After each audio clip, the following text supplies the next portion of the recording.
explosión que sigue generando distintas opiniones y distintas versiones de lo que ocurrió, ¿no? ¿Cómo estás? Exactamente.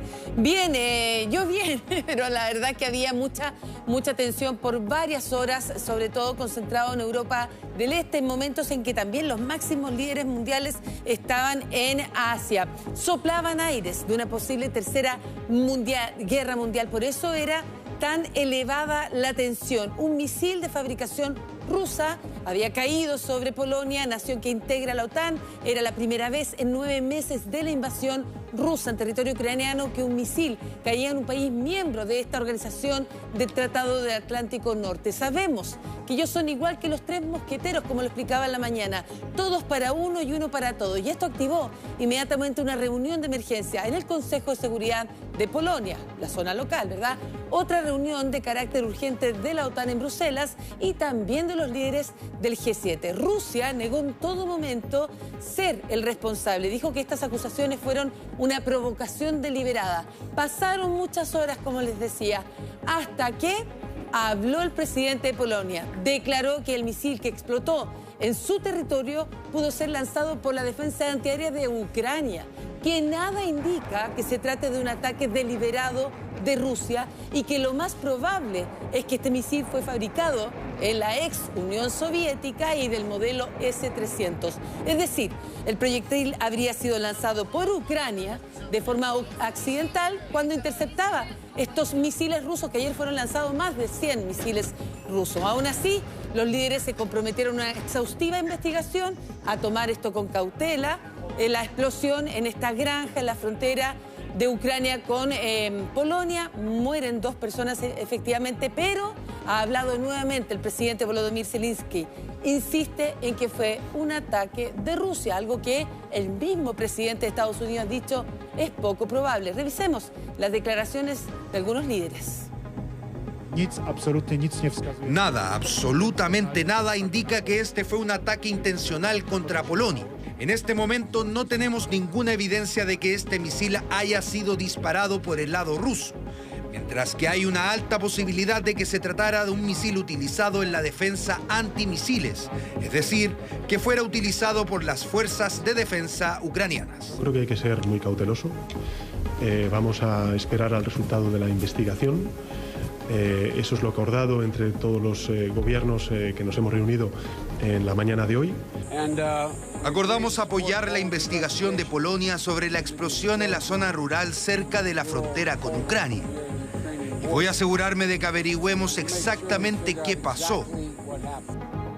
Veamos el teatro de operaciones. ¿Qué fue lo que ocurrió? Primero con la antesala de este misil que cae en Polonia. Aquí estamos viendo Ucrania en su totalidad.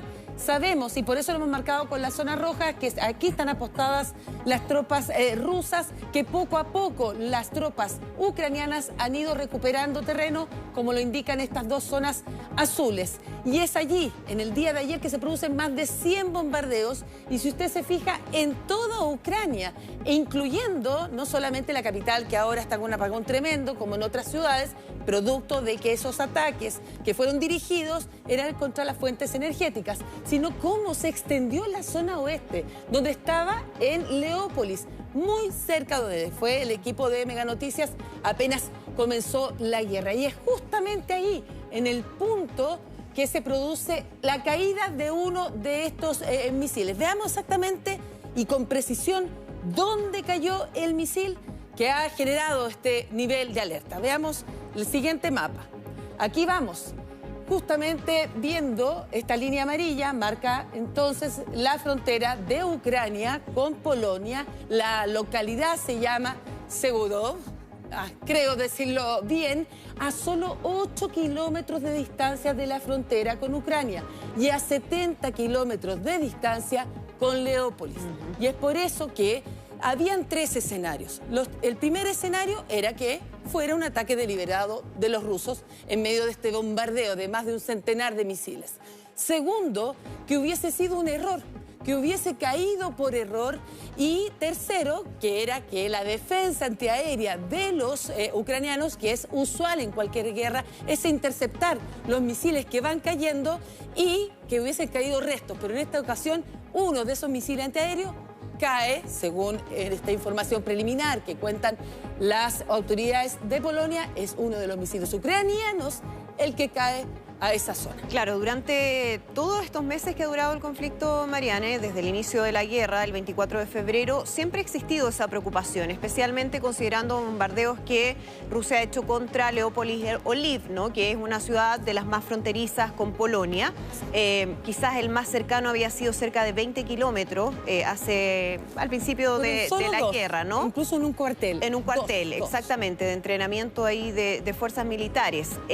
Pero siempre existía esa preocupación, especialmente en los pueblos de la frontera que temían que ya sea por error o de manera intencional hubiese algún tipo de ataque. Pero todos sabían además, y es algo, y por eso uno entiende también las declaraciones de algunos líderes mundiales hablando con cautela, hablando de esperar investigación, porque todos saben lo que significa escalar un conflicto de estas características. Por lo tanto, había que ser cauteloso a la hora de hacer declaraciones, especialmente cuando no se tenía claro todavía cuál era el origen de esta explosión. Yo me pregunto qué hubiera pasado si un presidente como Donald Trump hubiera estado a cargo de Estados Unidos si ocurre esto. No lo digo de manera despectiva. Hay estadounidenses que les gusta que el presidente tenga una iniciativa más, digamos, contundente a la hora de responder. Pero creo que cuando estamos pensando en la paz mundial, por Dios que se agradece la cautela. Sí, en la cantidad de vidas. Y es por eso que la principal atención era que podía ocurrir, pero después de 9 meses, efectivamente, un misil cae en un territorio que forma parte de las 30 naciones de la OTAN. Veamos a continuación por qué. A partir de esa información, todos estábamos muy tensos con lo que estaba ocurriendo en Europa del Este, porque sabemos lo que significa. Todas las naciones que tenemos pintadas con color verde son las naciones europeas que forman parte de la OTAN. Aquí vemos Ucrania junto con Polonia. Polonia es parte de la OTAN y explicaba que ellos actúan como los 3 mosqueteros. Así que basta con que ataquen a uno y todos, en definitiva, si había una guerra, eran 30 naciones contra Rusia. Subémosle 31 si queremos hablar de Ucrania. Pero eran 30 naciones que se sumaban a Rusia. Y para qué hablar después, también los aliados de Rusia. Y aquí es una organización transatlántica porque también está integrada por otra tremenda potencia que es Estados Unidos junto con Canadá. Por lo tanto, ellos mismos han llamado a la cautela porque ya sabemos una cosa que son los efectos económicos, pero tenemos que ver también la crisis humanitaria y lo que habría desencadenado esta situación a nivel mundial. Y vamos a hacer referencia a lo que tú decías, Gonzalo, porque hay varias casualidades. Esto se dio durante la cumbre del G20. Ayer veíamos que en forma imprevista en la cena de gala, el canciller Sergei Lavrov, que fue a reemplazar en definitiva al presidente de Rusia, el gran ausente en esta cumbre, estaba ya con los trajes típicos y en forma repentina abandona y se va, ni siquiera se cambia de camisa. También se piensa que fue justo en la hora que se supo de la caída de este misil en territorio polaco. Y ahora la otra tensión, ¿qué pasa con Estados Unidos? Y lo vamos a ver a continuación.